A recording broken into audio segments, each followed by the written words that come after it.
If you are over 60, or if menopause has already changed the way your body responds to food, sleep, stress, and even supplements, I want you to hear me clearly today. Some of the very vitamins you have been told are good for you may actually be working against you now. And I say that with care, not fear. I'm Diana Ashton, and I have seen this happen in my own life and in the lives of so many women in this community. We do what we think is right. We buy the multivitamin that says it is made for seniors. We add calcium because we worry about our bones. We take extra B vitamins because we want energy. We add iron because we feel tired. And all the while, we assume more support must be better support. But after 60, the body changes. The liver is not as quick as it once was. The kidneys are not as efficient. Absorption shifts. Hormones change the whole landscape. What helped you at 40 may not help you at 63. In some cases, it can quietly make things worse. So today I want to walk you through 4 supplements many older adults should be very careful with. And then I want to turn the page and show you 4 nutrients that truly can support strength, steadiness, and healthy aging. And please stay with me, because the last one on my helpful list is one of the most powerful things we know for long-term heart and brain health. Let's start with vitamin A in the retinol form. Now, vitamin A sounds innocent enough. It is associated with vision, immunity, and skin health. And yes, your body absolutely needs vitamin A. But the form matters, and the dose matters even more as we age. Retinol is a fat-soluble form, which means your body stores it. It does not simply wash away the way some other vitamins do. That matters because stored nutrients can build up over time. And when the body is a little slower to clear things, that buildup can become a problem. For older adults, too much preformed vitamin A may contribute to dizziness, dry skin, joint discomfort, fatigue, and in some cases, more serious issues tied to the heart and bones. The tricky part is that many women brush these things off. We say, well, I'm getting older. We assume the stiffness is age. We assume the fatigue is just menopause or poor sleep. We assume the blurry feeling is stress. Sometimes it is, but sometimes the supplement bottle deserves a closer look. What I prefer is a gentler, food-first approach. Colorful vegetables like carrots, sweet potatoes, spinach, and other deep orange or leafy green foods give your body carotenoids, which it can convert as needed. That is a much smarter relationship with vitamin A for many people. Your body gets what it needs without being flooded. Next is iron, and this one surprises a lot of women. Many of us grew up hearing that iron equals energy. If you are tired, take iron. If you feel weak, take iron. If your nails are brittle, maybe you need iron. That message got repeated so often that many women still reach for iron automatically. But after menopause, the picture changes. Once regular monthly blood loss is no longer part of life, many women do not need extra iron at all, unless a doctor has identified a true deficiency. And excess iron is not something the body handles lightly. It can accumulate and create oxidative stress, which is basically damage at the cellular level. The symptoms are not dramatic at first. You may feel tired, foggy, achy, off. You may notice heart flutters. You may feel older than you are. And because fatigue is so common in midlife and beyond, it is easy to miss. I want to be very clear here. Iron is not bad. Iron deficiency is real, and it should be treated properly. But iron is not a supplement to take casually just because you feel run down. If you are exhausted, you deserve actual answers, not random pills.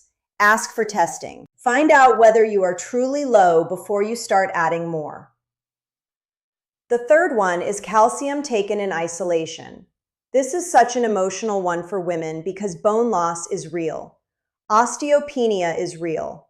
Osteoporosis is real. We know that. We worry about fractures. We worry about ending up frail. So we reach for calcium and assume we are protecting ourselves. But calcium does not work alone. It was never meant to. Your body needs the right context to use it well. Without enough vitamin D3, you do not absorb it properly. Without vitamin K2, your body may not direct it where you want it to go. Without magnesium, the whole system becomes less balanced. So what happens? Some women take calcium faithfully and still do not build the bone support they hoped for. Meanwhile, they may deal with constipation, bloating, or concerns about calcification in places we do not want that mineral settling. When I talk to women about bones, I always say this gently but firmly. Bone health is a full body conversation. It is not a one-pill conversation. It is strength training. It is walking. It is protein. It is vitamin D status. It is magnesium. It is calcium-rich foods. It is hormonal health. It is the whole story. The fourth one is high-dose vitamin B6. This is one people often never suspect. B6 gets marketed as support for energy, mood, and nerves. So women who are tired, overwhelmed, or dealing with tingling and weakness sometimes buy formulas with very high amounts, thinking they are helping themselves. But too much B6 over time can actually irritate or damage nerves. That is the heartbreak of it. The thing you are taking to help your nervous system can begin to harm it if the dose is too high for too long. And again, the symptoms are easy to dismiss. Tingling in the hands or feet, numbness, burning sensations, balance problems, weakness, brain fog. Many older women think, well, I'm getting older. Maybe it's my circulation. Maybe it's menopause. Maybe it's stress. Sometimes the answer is sitting right there in the supplement stack. So if you have a multivitamin, plus an energy formula, plus a nerve support blend, please read the labels carefully.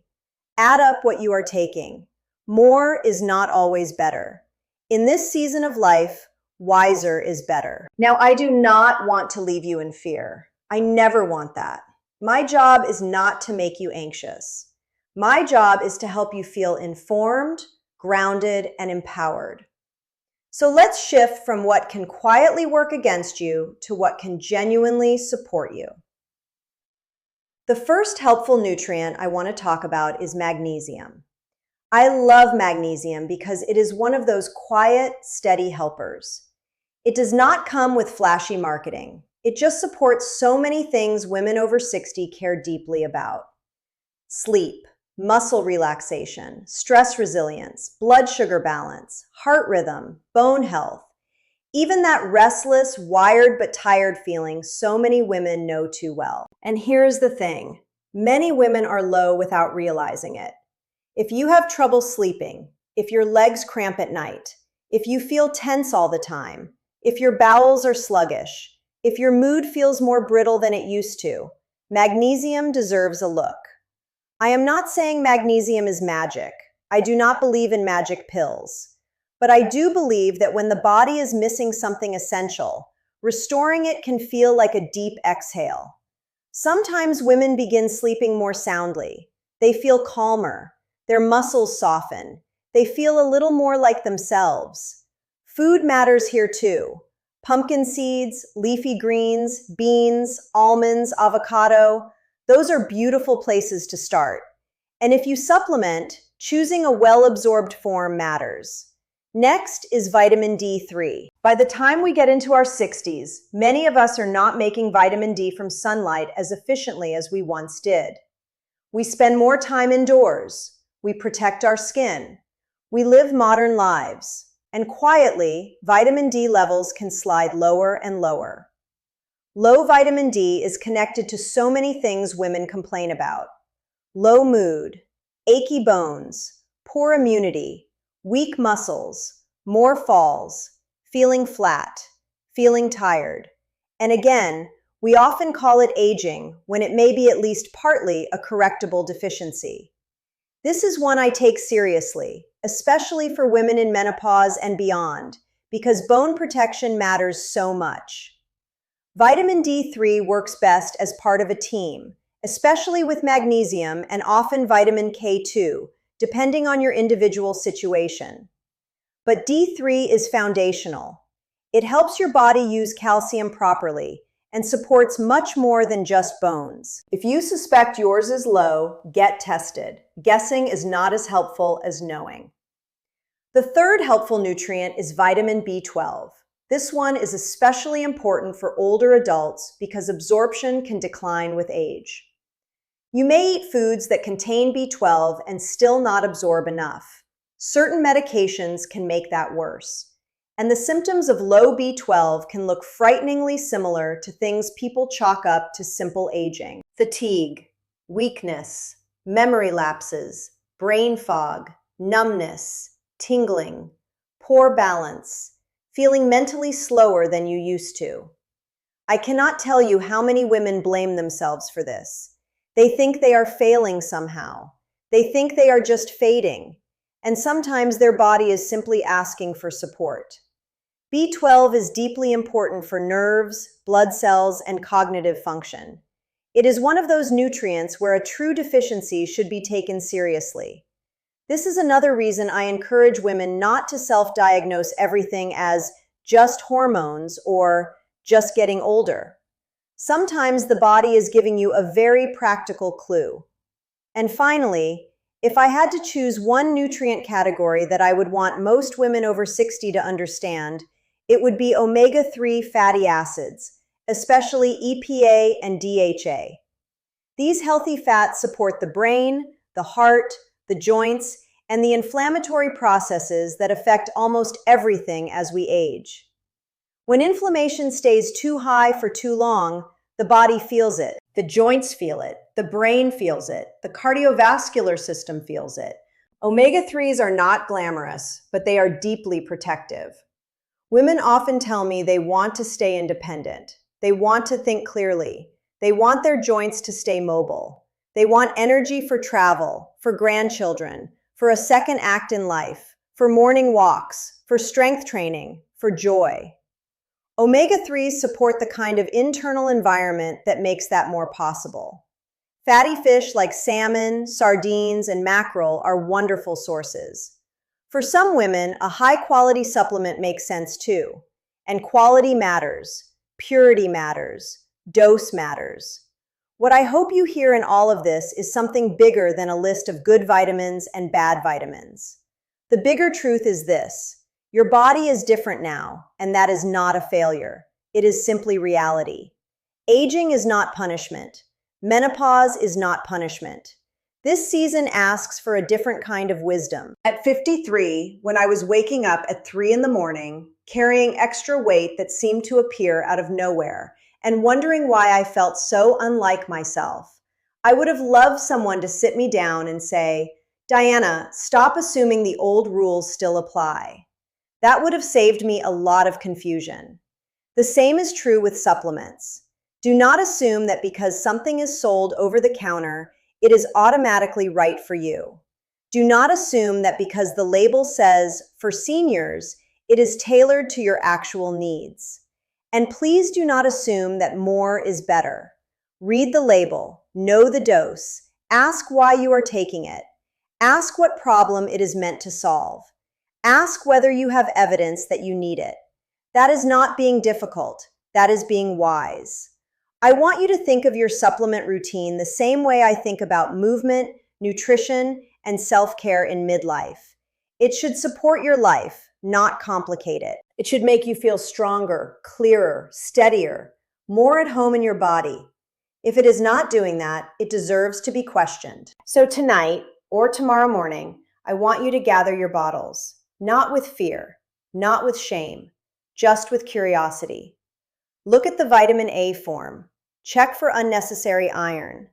Notice whether you are taking calcium by itself. See how much B6 is hiding in your stack. Then look for what your body may genuinely need more of, like magnesium, vitamin D3, B12, and omega-3s, depending on your health and your lab work. You have spent your whole life caring for others. It is time to care for yourself with the same devotion and the same intelligence. That means no more autopilot. No more taking things just because you always have. No more assuming that feeling tired, foggy, stiff, or off is simply the price of getting older. Vibrant does not have an age limit. Strong does not have an age limit. Clear-minded does not have an age limit. But getting there often requires a little unlearning. Age is just the beginning. And the choices you make now, even the tiny ones, even the ones that happen quietly in your kitchen each morning, truly matter. Your future self is being shaped by those choices. Not perfectly, not all at once, but powerfully. So be gentle with yourself, but be honest, be open, be discerning. And remember, the goal is not to swallow more pills. The goal is to build a body and a life that feels supported, nourished, and alive.